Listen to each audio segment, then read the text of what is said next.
मित्रों, परम पूज्य गुरुदेव परम वंदनीय माता जी की दिव्य उपस्थिति को साक्ष्य मानते हुए माँ गायत्री के पावन मंत्र के साथ मैं अपनी बात को आरंभ करना चाहता हूँ। माँ गायत्री का ये पावन मंत्र हमें धर्म, सत्य, न्याय इस पथ पर बढ़ने की प्रेरणा प्रदान करता है। सही पूछें तो जो जीवन की यात्रा है वो हिमालय पर चढ़ने के समान है। कोई हिमालय की यात्रा पर निकले तो उसे मार्ग में सुंदर उपवन भी मिलते हैं, दुर्गम घाटियाँ भी मिलती हैं। कहीं पर जो प्राकृतिक सुरम्यता है वो व्यक्ति को ठहराती है, उस पूरे दृश्य को अपनी आँखों में बसा लेने के लिए विवश करती है। तो कहीं पर ऊपर से गिरने वाले पत्थर और नीचे की तरफ फिसलने वाली खाइयाँ व्यक्ति को डराती हैं। पर इन दोनों को मन में ध्यान में रखते हुए जो अपने पथ पर चलता है वही लक्ष्य को प्राप्त कर पाता है। वैसे ही जीवन की जो यात्रा है उसमें कहीं सुख का लालच है तो कहीं दुख का भय है, और उन दोनों के कारण यदि कोई दिए गए पथ को, गुरु प्रदत्त ईश्वर निर्दिष्ट जो पथ है, धर्म का जो पथ है, उसको छोड़कर यदि किसी और पथ को अपने जीवन का ध्येय बनाता है तो एक तरह से अधर्म का ही स्वागत करता है। गायत्री का पथ स्मरण दिलाता है कि दिखने में कितना भी प्रतिकूल क्यों न हो, जो धर्म का पथ है, जो सत्य का पथ है, जो न्याय का पथ है, उसी पर चलना ही सन्मार्ग है।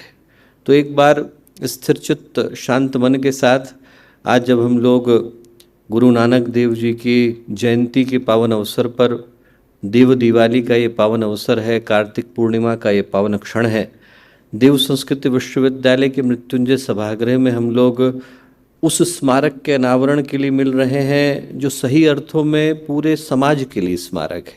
शांति कुंज को अलग से स्मारक की आवश्यकता नहीं, शांति कुंज ही स्मारक है। तो जब एक ऐसे अवसर पर हम लोग यहाँ उपस्थित हुए तो एक बार उस आदि शक्ति माँ गायत्री का स्मरण करते हैं जो हमारे जीवन को शुभ, मंगल और कल्याण की ओर चलने की प्रेरणा प्रदान करती हैं। माँ गायत्री का पावन मंत्र एक बार साथ साथ। ॐ भूर्भुवः स्वः तत्सवितुर्वरेण्यं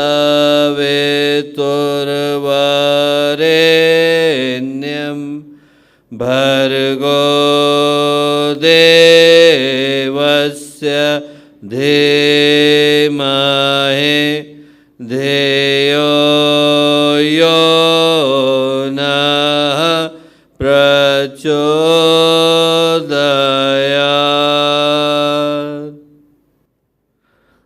मित्रों, परम पूज्य गुरुदेव परम वंदनीय माता जी के दिव्य संरक्षण में गंगा की गोद, हिमालय की छाया, सप्त ऋषियों की तपोभूमि, शांति कुंज देव संस्कृत विश्वविद्यालय की ये पावन भूमि, और आज जब हम लोग देव दीपावली के पावन अवसर पर यहाँ इस महत्वपूर्ण स्मारक के लोकार्पण के लिए आकर के उपस्थित हुए, तो आज के कार्यक्रम के मुख्य अतिथि के रूप में हम लोगों के मध्य में उपस्थित एक ऐसे व्यक्तित्व जिनका जीवन त्याग, संकल्प, संवेदना और वेदांत हर दृष्टि से शीर्ष पर प्रतिष्ठित रहा। संन्यास आश्रम विलेपार्ले, संन्यास आश्रम हरिद्वार दोनों के अध्यक्ष आदरणीय स्वामी विश्वेश्वरानंद महाराज जी, यहाँ उपस्थित इस स्मारक को बनाने वाली, समाज के अनेकों अभिनव प्रकल्पों को जन्म देने वाली आदरणीय रूबल नागी जी, यहाँ उपस्थित आदरणीय श्री योगेंद्र गिरी जी, आदरणीय श्री बलदाऊ देवांगन जी, शांति कुंज की संगीत टोली के सभी सम्मानित सदस्यगण, यहाँ उपस्थित देव संस्कृत विश्वविद्यालय के शांति कुंज के गायत्री परिवार के सभी कार्यकर्तागण, विश्वविद्यालय के आचार्यगण, विद्यार्थीगण, भाइयों बहनों, प्यारे मित्रों, आज हम लोग सौभाग्यशाली हैं कि एक ऐसी भूमि पर आकर के उपस्थित हुए जिस भूमि को सही अर्थों में भारत के अनेकों महत्वपूर्ण घटनाक्रमों का साक्षी बन पाने का सौभाग्य मिला। गंगा के अवतरण की, हिमालय के प्राकट्य की ये भूमि है। ये वो भूमि है जिसने परम पूज्य गुरुदेव की, परम वंदनीय माता जी की प्रखरतम तपस्या को और कालजयी चिंतन को शीर्ष पर प्रतिष्ठित होते हुए देखा। अनेकों करोड़ों आस्थावान परिजनों की आस्था का, श्रद्धा का, समर्पण का केंद्र जो भूमि है शांति कुंज की ये पावन भूमि, और आज जिस क्षण में हम लोग मिल रहे हैं, अगला वर्ष जब वंदनीय माता जी के अवतरण के 100 वर्षों को, अखंड दीपक के प्राकट्य के 100 वर्षों को, पूज्य गुरुदेव की तप साधना के 100 वर्षों को लेकर के आ रहा है, तो निश्चित रूप से जो आज का दिवस है वो हम में से प्रत्येक के लिए एक बड़े ही महत्वपूर्ण संकल्प को लेकर के आया। मैं कहूँगा कि हम लोग कभी शांत, अकेले, एकाकी क्षणों में ये सोच करके देखें कि कौन सा सौभाग्य रहा होगा जो शांति कुंज की इस भूमि पर उपस्थित हो पाने का और किसी भी रूप में अपनी भूमिका का निर्वहन कर पाने का अवसर हम लोगों को मिला। ये भी सौभाग्य का विषय है कि इटली से आई हुई डॉक्टर रोजी और उनका पूरा दल आज हम लोगों के मध्य में उपस्थित है, जो सिर्फ इसी कार्यक्रम का हिस्सा बनने के लिए इतनी दूर से चल करके हम लोगों के मध्य में उपस्थित हुए। मैं करोड़ों गायत्री परिजनों की ओर से उनका भाव भरा स्वागत करता हूं और साथ ही साथ उस प्रश्न की ओर दोबारा लौटता हूं जो मैं हर उस व्यक्ति से अपने आप से पूछने को कहता हूं जो आज का ये दिन हम में से प्रत्येक के लिए किसी न किसी रूप में लेकर के उपस्थित हुआ। और वो इसलिए हुआ क्योंकि बाहर की दृष्टि से हम लोग सोच करके देखें तो शांति कुंज का फलक साधारण सा है। यदि हम लोग हरिद्वार अकेले में ढूंढने के लिए जाएंगे तो भव्यता की दृष्टि से और आलीशान होने की दृष्टि से शांति कुंज से ज़्यादा बड़े आश्रम आपको सहजता से देखने को मिल जाएंगे। हमारे यहाँ तो ढूंढे से एक एसी कमरा भी नहीं मिलेगा। उस दृष्टि से यदि हम लोग सोच करके देखेंगे तो शांति कुंज का फलक साधारण सा है, पर यदि उद्देश्य की दृष्टि से सोच करके देखें, जिसको पूज्य गुरुदेव ने लिखा, संदेश नहीं मैं स्वर्ग लोक का लाई, इस भूतल को ही स्वर्ग बनाने आई। यदि उस दृष्टि से सोच करके देखें, मनुष्य में देवत्व का उदय, धरती पर स्वर्ग का अवतरण, उस उद्घोष की दृष्टि से सोच करके देखें, उस संकल्प की दृष्टि से सोच करके देखें जो गुरुदेव ने गायत्री मंदिर के सामने बड़े बड़े अक्षरों में लिखाया, वयम राष्ट्रे जागृयाम पुरोहिता। उस उद्गम की दृष्टि से सोच करके देखें जहाँ पर शांति कुंज के संचालन के सूत्र उन ऋषि सत्ताओं से जाकर के जोड़ते हैं जिनके हिस्से इस पूरी सृष्टि को चलाने की जिम्मेवारी है, तो हम लोग महसूस करेंगे दोस्तों कि आज जिस जगह पर हम लोग आकर के बैठे वो ऊर्जा का गर्भगृह है जहाँ पर मनुष्य के आध्यात्मिक रूपांतरण के, उसके समग्र परिवर्तन के, व्यक्ति के, परिवार के, समाज के और सृष्टि के पूरे कायाकल्प कर देने के सारे सूत्र और संकेत विद्यमान है। हम लोग ईश्वर की योजना का हिस्सा बनकर के यहाँ उपस्थित हुए। मैं कई बार इस घटना को सुनाता हूँ कि जब रामकृष्ण परमहंस से मिलने के लिए केशव चंद्र सेन गए तो केशव चंद्र सेन उस समय के बड़े प्रतिष्ठित लोगों में थे। उस समय के गणमान्य विभूतियों में उनकी गणना होती थी, गवर्नर का पद उनको मिला था। और जब रामकृष्ण परमहंस से मिलने के लिए गए तो उनके साथ 200 लोग साथ में गए। उन मिलने वालों में एक 17 साल का नवयुवक भी था, उसका नाम नरेंद्र था, जो स्वामी विवेकानंद बने। और स्वामी विवेकानंद के जीवन की शायद सबसे कष्ट से भरी घड़ी वही थी। पिता रहे नहीं थे, माँ बीमार चलती थी, घर पर कोर्ट केस हो गया था, बहन ने आत्महत्या कर दी थी और भाई घर छोड़ के भाग गए थे।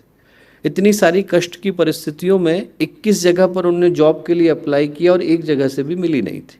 ईश्वर चंद्र विद्यासागर ने भी अपने स्कूल में जॉब देने से मना कर दिया था। और ऐसी कठिन परिस्थितियों में विवेकानंद इतने सारे लोगों के साथ ये सोच करके गए कि इतने बड़े व्यक्ति, ब्राह्म समाज के अध्यक्ष, उनके 300 के करीब स्कूल पूरे भारतवर्ष में चलते हैं, हमारे गुरु सिफारिश लगा देंगे तो एक छोटी सी जॉब मिल जाएगी। कोई बड़ी आध्यात्मिक कामना के साथ नहीं गए थे।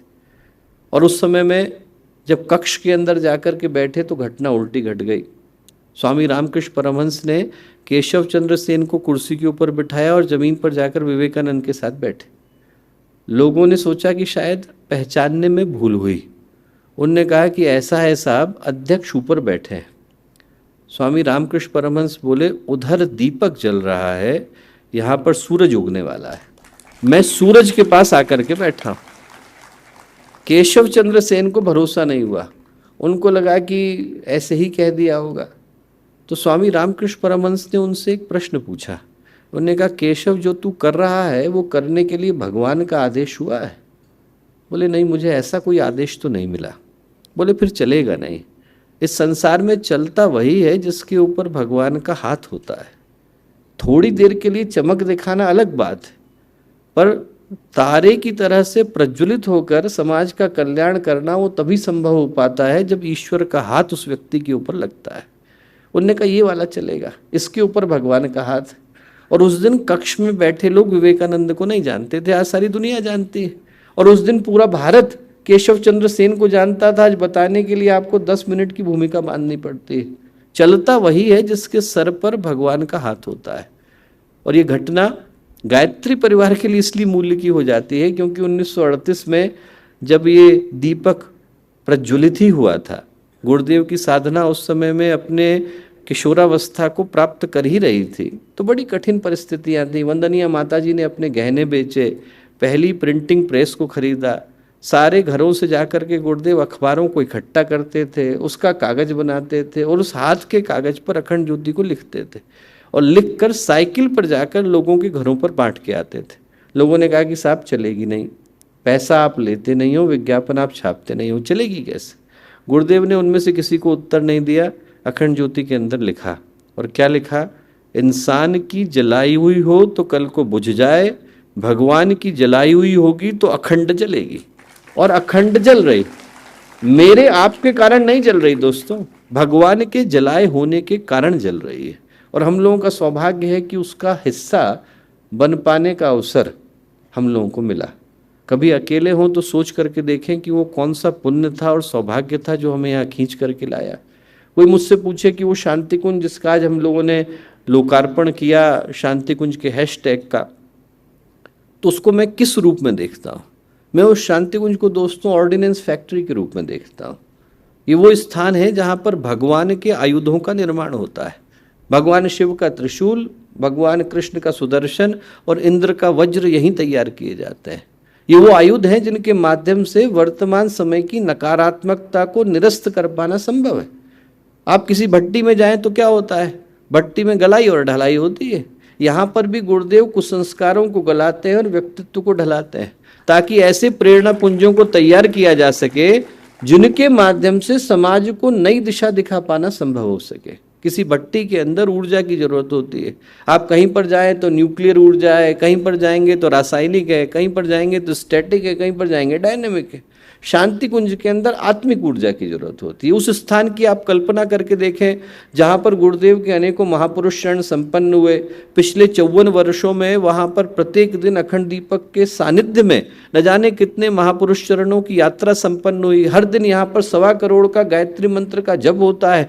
आज 55 वर्ष हो गए चलते हुए, एक भी दिन वहाँ के यज्ञ की अग्नि ठंडी नहीं पड़ी है। आप कल्पना करके देखें कि उस जगह की ऊर्जा का, उस जगह के आभा मंडल का निर्माण कैसा होता होगा। उस जगह पर उपस्थित हो पाने का सौभाग्य हम लोगों को मिला। और इस संसार में जो भी घटता है वो आत्मबल के आधार पर घटता है। आत्मबल होता है तो जैसे ही स्वामी रामकृष्ण परमहंस का हाथ नरेंद्र के सर पर पड़ता है विवेकानंद बन जाते हैं।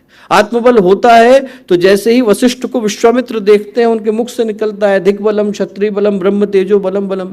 आत्मबल होता है तो बुद्ध का स्पर्श पाते ही अंगुलीमाल भिक्षु बन जाते हैं। आत्मबल इस संसार में सारे परिवर्तनों का कारण है और आत्मिक ऊर्जा ही उसका आधार है। दोस्तों जिस दिन वो निकल करके आती है उस दिन समाज में नई घटनाएं घटती हैं। पैसे के आधार पर संभव नहीं है। मैं आपसे कहूं कि आपको 1.5 करोड़ रुपए देंगे आप बुद्ध बन जाओ, संभव है क्या? नहीं संभव है। ना आपको 1.5 करोड़ देने से संभव है, ना 100 करोड़ देने से संभव है, ना 1000 करोड़ देने से संभव है। वो सिर्फ व्यक्ति की आत्मिक ऊर्जा को जगा पाने से संभव है और उसको जगाने का काम यहाँ पर संपन्न होता है। यदि वो पैसे से संभव होता तो अरबपतियों के घर में बुद्ध और महावीर पैदा हुआ करते और जो बलवान और दबंग है उनके घर में विवेकानंद और सुखदेव जन्म देते। ऐसा होता नहीं। होता ऐसा ही है कि दोस्तों जहां पर आत्मिक ऊर्जा की चिंगारी होती है उन घरों से कबीर और रैदास निकल करके आते हैं, उन घरों से तुकाराम और एकनाथ निकल करके आते हैं और उनको जगाने का आधार केंद्र शांति कुंज है। मैं कहूँगा कि आप लोग यहाँ पर आए, ये वो वर्ष है जो ज्योति को ज्वाला बनाने का वर्ष है। उस ज्योति की चिंगारी को लेकर के जाइए। जीवन न जाने कितनी बार हम लोगों को मिला, धरती पर आए, धरती पर गए, चेक इन किया, चेकआउट किया, हजारों बार यहाँ से गुजरे होंगे, इन्हीं पथों से निकले होंगे, मनुष्य के शरीर को धारण किया होगा, चलने का समय आया होगा, आंख से आंसू गिरे होंगे और मन में पश्चाताप की एक आवाज उठी होगी कि मनुष्य का शरीर मिला, क्या करके और क्या जी करके जा रहे हैं। एक बार मिला है, ईश्वर का सौभाग्य है कि हम लोगों को देवी योजना के साथ जुड़ने का, ईश्वरीय स्थान पर होने का और एक अच्छे उद्देश्य के साथ जुड़ने का सौभाग्य मिला है। इसकी चाबी और किसी के पास नहीं है, सिर्फ हमारे पास है। अपने जीवन को बदलने की चाबी व्यक्ति और किसी को दे करके नहीं घूमता, अपने हाथ में लेकर के घूमता है। ईश्वर करे कि गुरुदेव की जो लगाई गई अखंड दीपक की आग थी, वो हम में से प्रत्येक के जीवन में ज्योति बने और वो ज्योति आप लोगों के माध्यम से ज्वाला बने। ऐसी प्रार्थना, ऐसी शुभकामनाएं, ऐसी शुभेच्छाएं। हमारे YouTube चैनल शांति कुंज वीडियो गायत्री परिवार को सब्सक्राइब करें एवं बेल आइकन जरूर दबाएं ताकि गायत्री परिवार की विभिन्न गतिविधियों की जानकारी आपको मिलती रहे।